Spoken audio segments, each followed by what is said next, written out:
Hello, I'm Laszlo Palos, and I've been an artist most of my life. As you can see by the project I'm working on here, it's metal. So my choice of medium is metal and sculpted pieces.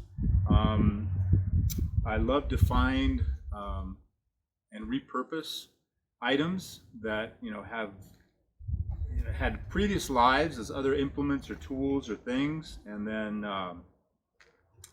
I kind of transform them because of either or shape or color or texture, and then I make things out of them. Representational animals and signs, things like that. But I just like to make whatever inspires me at the moment. Sometimes it'll be a certain piece of metal. I've gone to scrapyards before and found, let's say, a tooth of a bulldozer, and then that looked kind of like a platypus. So I made a platypus sculpture that you can see on my website. So sometimes pieces will speak to me, and then I'll create something out of it. Other times people make suggestions, and I do a lot of commission work as well. Or they'll challenge me. Friends will say, "Hey, let's see you make a squid," or "Let's see you make a Kachina doll," or what have you. And so anyway, that's what I do. This is my studio. Nothing fancy really. It's kind of a mess right now because it's, of course, working in it. But I have an old arc welder. I have a gas and acetylene torch that I use to, of course, cut metal like I did with this sign, but also to heat metal up, and then I'll pound it on my anvil. And then so it's kind of like a forge, and then I'll pound stuff on this old 1800s anvil.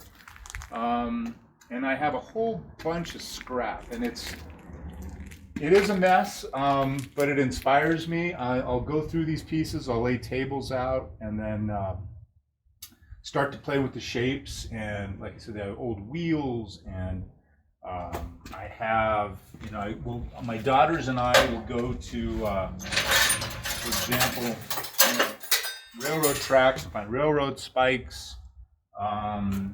There's just, people will drop off metal. Sometimes I open up my garage door in the morning and metal falls in because people have leaned a bunch of metal against my garage door, because of course in the neighborhood people know that I do this, so they're always giving me their metal. Like this will make, in the past I've made deer antlers with these. I've heated them, bent them, and made candle holders mounted on the wall. So that type of thing. So thank you for coming to my studio and at least virtually seeing it. Things are definitely different now, but we have to kind of protect each other because of the virus. Much appreciation to all the other fellow artists for all the work they're doing as well, and I've worked with and shown with a lot of them. And to Abby, of course, for putting on this show. She's wonderful.